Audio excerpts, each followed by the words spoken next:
See why? You see why this man is extraordinary. And, you know, that history, it's really interesting.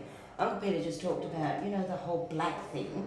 Yes. And the sports people will, you know, most Australians will know the name Kathy Freeman. Most Australians will know Chop Mundan. You know, boxer, a runner. Most people perhaps have heard of Gurumul or Casey Donovan. And they're more than just our elite athletes or elite all-stars in our music industries or our arts and culture. At the end of the day, they are all cultural people connected to a kinship system. And what a lot of people don't realise is Aboriginal people, we have a huge responsibility. And in fact, this last generation of our people are carrying a huge load because we are the oldest living culture, ever adapting culture on the planet. If we don't give a platform to the Gurumul singing in language. Shelley Morris performed at our launch and she sang a song from her grandmother at Borroloola. And I almost burst into tears when she said there are only 22 speakers of that particular clan dialect left. So it's up to her as the granddaughter to continue that language. Because in 30 years, if we don't have it, Australia has lost something so unique. You know, Maori culture is embraced now by Pākehā in New Zealand. It is a bilingual country. They've only been there for 8,000 years. We've got so much more. It is what connects us. And when more people understand those footprints of why we're so connected to this country, why we are simply custodians, but why our musicians, our dancers, our filmmakers, our writers, our story people, they are knowledge keepers. And if we don't give them a voice, God help us. But we also, as artists, are so privileged that our elders entrust us to carry this knowledge for the next generation.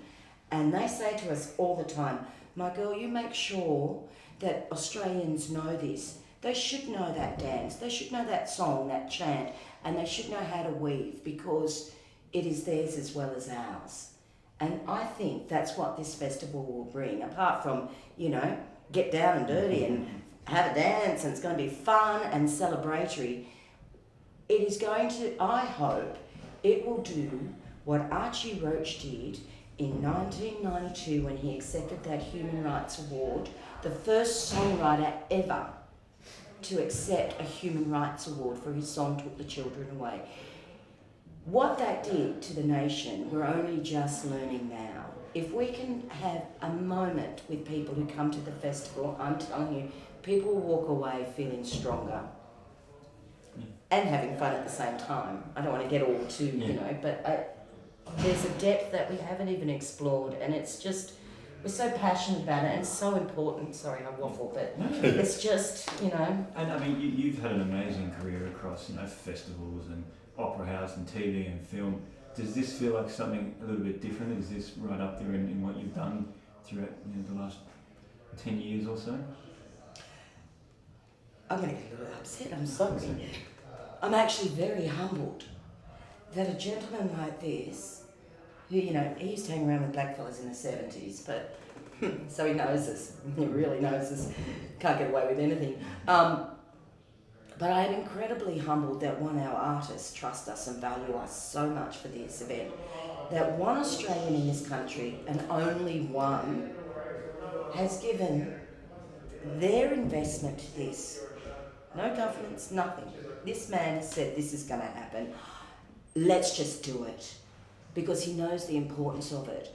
For me, I think it's, I love all the work I do, and I'm so lucky that I actually do get the chance to be able to speak my language, to be able to tell stories, to have artists on stages at the Sydney Opera House, at Blues Fest, at these major places. Because 50 years ago, it was against the law for us to speak our language or dance our dances. Or travel, or anything. You know, under the Protection Act, it was pretty severe, until 1976, I guess, when things started to change.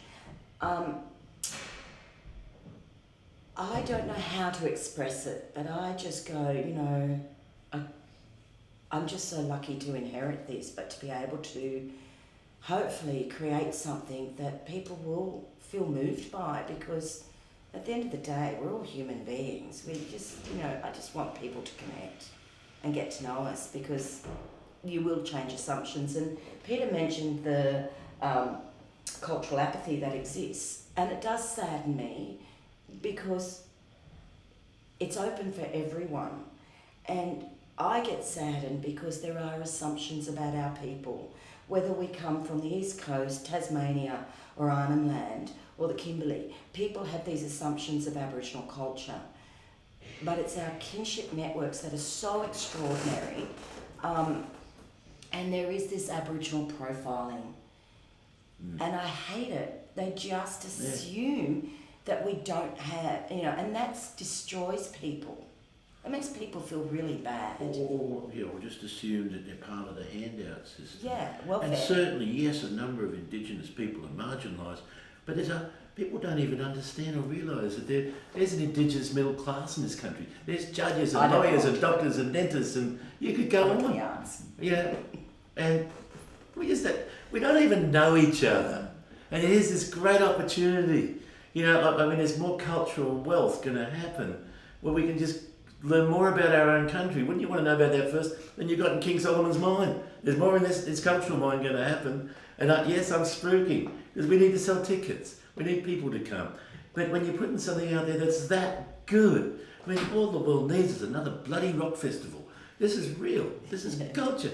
And I mean, I just don't get it. It's corroboree. When we have to beg someone with a major Australian newspaper to write a story about us, it's like, I don't get it. I actually don't get it. You would think it would be going like, I can't wait to get involved. And it tells you a bit about your country. And that's something that I won't accept. We will knock that wall down. Because every time you knock a wall down, there's one less to knock down the next time. But it's not going to be, you come to this event, it's going to be fun. It's going to be illuminating. People just going to go, because I know I've been to Laura Festival, and I've been to regional festivals in the Cape and places in Australia, and as much as they they're different, and they wouldn't have as many things on array that show that we do, they're still brilliant to go to. I mean, so that was part of the whole plan, was to put it where people, where all us European people live, or background, and so we can actually access it. It's just down the road. You know what I mean? Come and spend a day or three, and I mean that. Like, come, it's so welcoming. It's so coming to you saying, come and experience this culture, because I personally can't wait. You're not going to find me in the admin office. I'll tell you, I'll be running around everywhere the whole time. You know where to find me, in front of the stage. And if you get Irish humour, so you're going to get us, because it's so self-deprecating and so dry, and we've got comedians, we've got all this sort of stuff, and yeah, people are just going to change. Well, they're going to have fun and change their minds, hopefully. Yeah. God, we can waffle, can't we? Well, it's just a great event, and it's for all Australians, and you're welcome. It's that simple. Yeah. And let's embrace it. Yeah, I think that's a pretty good note to sort of